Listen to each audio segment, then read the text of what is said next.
I think the 9/11 is a great pretext to bring about war in all different parts of the world, especially the Near East, where a lot of the oil and the gas is situated, or in the Ukraine, for example.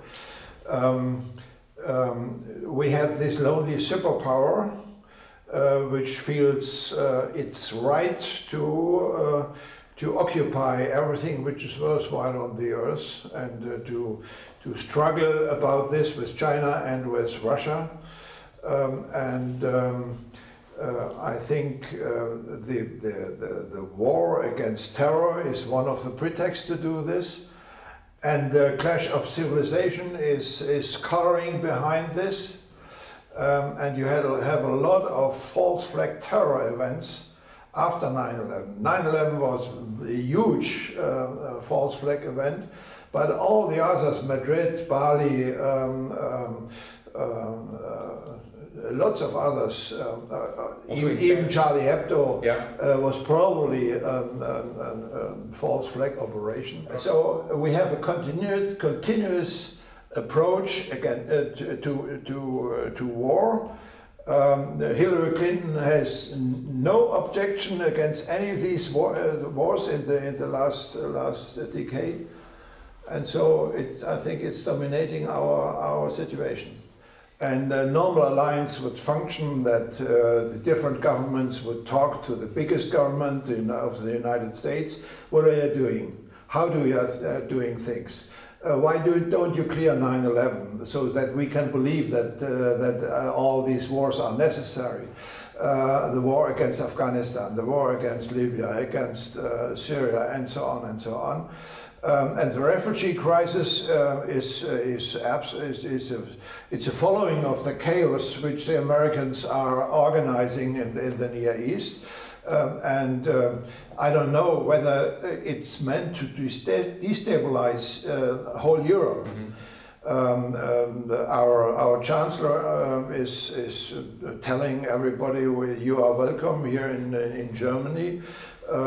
Nobody is allowed to do this kind of proclamation, because nobody was asked before. There was no elections about this. It was no topic with the German government. It was no topic with the German parties. It was no topic with the German mayors. It was no topic with the European governments. It's totally out of the normal political world. And so I knew quite a lot of the tactics, how they made false flag operations. I was still already thinking about what happened to really Pearl Harbor. Was it really a strike out of the blue? It was not a strike out of the blue. The president knew perfect before what will happen, and he let this 3,000 youngsters, soldiers, American soldiers, die in order to get the public opinion in favor of intervening in the world, in World War II. So I had this knowledge that they are ridiculing everybody who is doubting about the events of 9/11. He is a nut, he is a conspiracy theorist. All what the CIA invented this proverb of conspiracy theorists because too many Americans doubted about the real background of the murder of Kennedy. Said there must be something else behind this, and so on, and they are right. But in order to fight this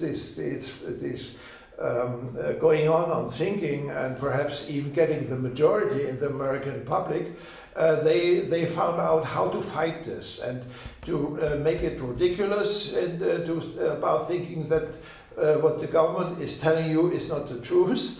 And so they said, well, the best thing to do is say to them, conspiracy theorists. So you must have a perspective how to regulate your thinking, and this is happening also in the world of politics.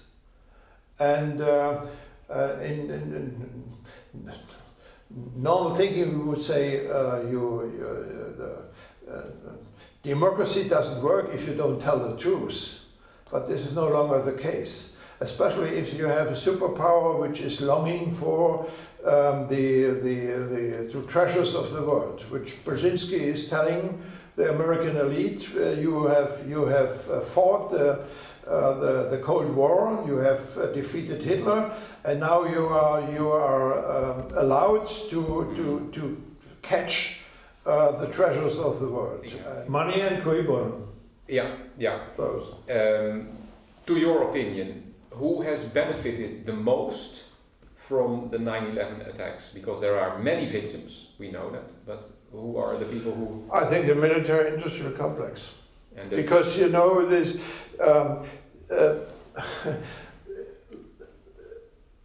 the United States are not fighting the war with body on the ground. They have always to look for people which are fighting for them. Now in Syria there are cutthroats out of, I think, 88 states. But they bomb from the air, always. This is morally not as depressing as you have to fight on the ground. You let your bomb drop, or you can steer your drones from far away, and the drones are veering out. The airplanes are getting lost, and so on and so on. And the ammunition industry is totally out of capacity. They don't have any more capacity for all these bombs they are throwing on these people. And they do it at least normally 15 years, or 12 years, 15 years. There is no end of war. But it's always giving order to the military-industrial complex. And the other side is also normally to fight for natural resources, to get gas, to get oil. Think on the gas pipeline, which should go from Qatar to Turkey, and from Turkey to Western Europe, in order to cut out the possibility to get the gas from the Soviet Union or Russia now. So there are very far-reaching ideas behind all this. And the think tanks with their clever guys are talking all day and night about this thing. In my surroundings at the university, people are saying, oh, 9/11 is already 15 years ago. Yeah. So why should we bring it up again? What would you say to academics if they say this? Well, it's always necessary to find out what is really true, because you are living in a narrative, as everybody tells us now,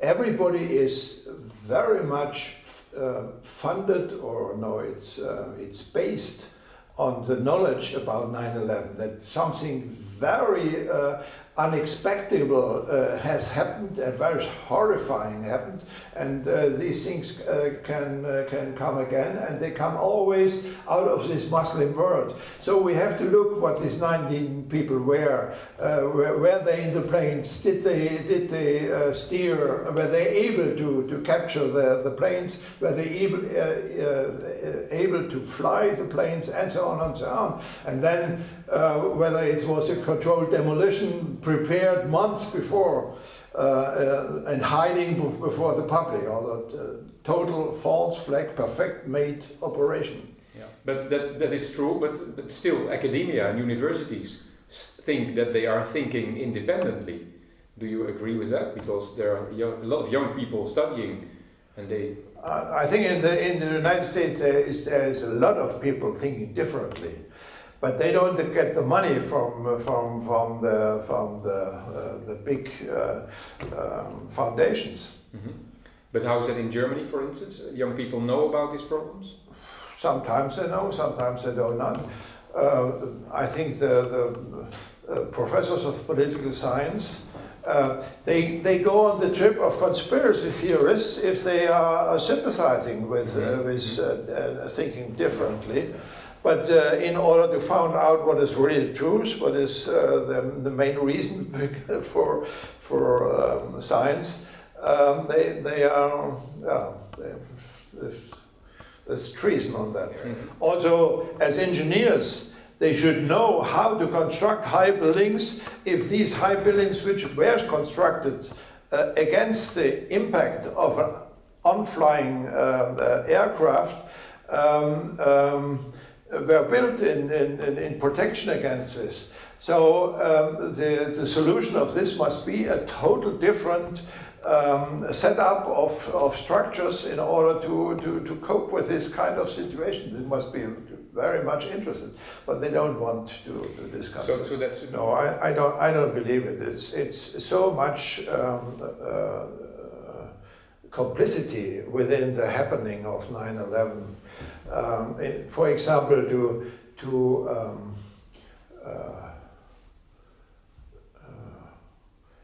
getting on Earth, the whole structure of against attacking planes or attacking missiles and so on. In 2 hours there was nothing about this, and this was a totally American construction, and that the travel agents on the ground, they were so furious about what happened. They came together during the day, and they spoke to each other and they discussed this, what happened, totally impossible. 65 or 69 times we were able to get the plane in a correct way, and to control the pilot, to control the traffic between the plane and the ground. And these traffic controllers were so upset, and they had a reporting system. They report this on tapes, and then somebody came and took the tapes out of the machine and cut it in very, very small items and throw it in different. Who is doing this? And this was totally American, totally federal government. Nobody else. Yeah. And so you find a lot of things which you can say the American government was a total victim. It's absolutely not true. It must be an active role within this. Whether they had help on this is another question.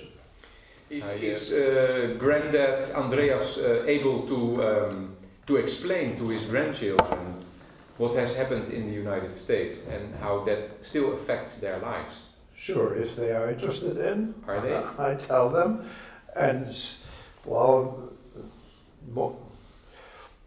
from time to time they ask questions, and then well, it's a question of you would like to threaten people, which is young people with the surrounding. I still hope that we can bring the lonely superpower in a situation where they say, well, this was done, and we start from fresh on, from new on, and bring about what we believed after 1945, that this was a democracy, and we have really to learn from them.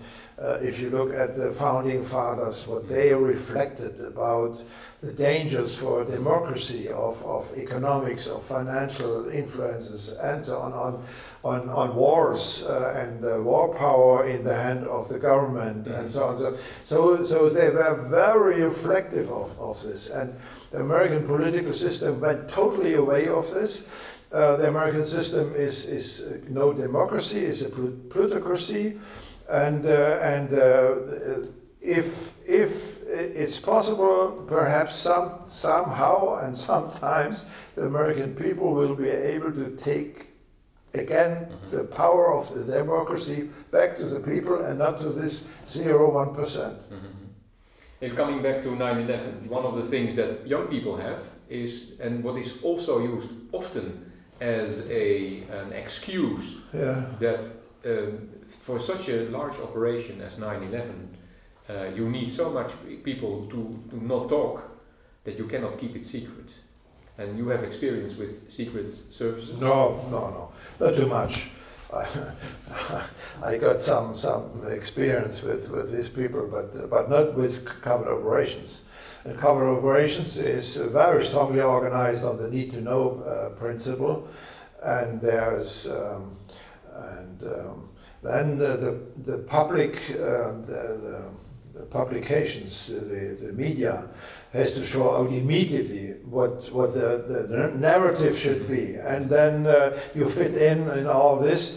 And as in the case of 9/11, all people which prognosticized what's going on and observed in the United States, these 19 people, the air control, not the air control, the pilot training schools and so on. All this was happening, and you find a guy in I think the consulate in Jeddah who gave the visa to all these so he's not 19 now but 16 or 14 of these guys, and he was crazy about this because they didn't care. The question was, well, from what are you living? And they wrote down theater, and where will you live? Then in California, and so on, so on. But a normal officer would never give the visa for these kind of people. And he went to the consul and said, well, we are operating against our regulations. And he said, you underwrite this, and they get their visa, and they got multiple visa. They could go out and in and out of the United States and over the United States all the time like diplomats. It's so crazy, and he was thrown out of he told his story. He was thrown out, told his story, but who is reading this? If the mainstream media isn't taking up the job for the 90% of the population, and leaving these small publications for only 5 or 3% of the public, it's not getting through. No, that's true. So the narrative is so strong, and it's daily hammered in the mind of the people that some doubts are just thrown out. Yeah, it's as easy as that. Huh? Yeah. And we especially together with the conference in Utrecht, and I think that goes for all over the world, people want to think about, okay, we know all this, and we know the systems, and we know that there is much more an idea to keep everything shut than in the open. So what is now the best way to go forward? What should we do as a community, as people in the street? Scientists, politicians, how can we go on? Because we still live in this post 9/11 world where a lot of things are not okay. Yeah. Well, we keep. I think have to keep up track of all the terror acts which are happening. Look at. I have a list of these kind of terror attacks where always false flag is looking around. But they're very strongly, and you have always people looking for that, and therefore we have to transport a feeling that all these terror acts after 9/11 are organized in order to keep up this terrorized feelings in the population, in order that you can, through the civil liberties, and you can lead the wars you are willing to lead. Yeah, but how do we break? And terror is a method. It's not an enemy. No. It's in itself. It's stupid. But how do you break this vicious circle? Is that awareness? Is that... Yeah, sure, it's awareness, but if you don't have the publicity for this, you don't go through.